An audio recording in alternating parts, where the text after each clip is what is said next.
हज़रत सिद्दीक़ अकबर की नज़र हज़रत अलीउल मुर्तज़ा के चेहरे पे पड़ी ना, तो मुस्कराने लगे, चेहरे पे मुस्कराहट आ गई। हज़रत अलीउल मुर्तज़ा पूछते हैं कि भाई सिद्दीक़, आपके मुस्कराने की वजह?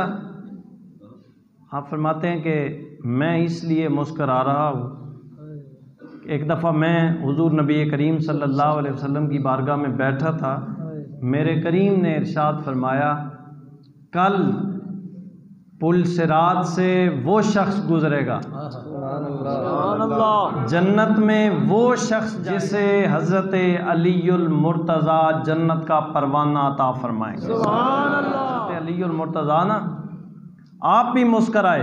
तो हज़रत सिद्दीक़ अकबर पूछते हैं कि मैंने तो बता दिया मैं क्यों मुस्कराया था, ए भाई अली आप बता दें आप क्यों मुस्कराए हैं।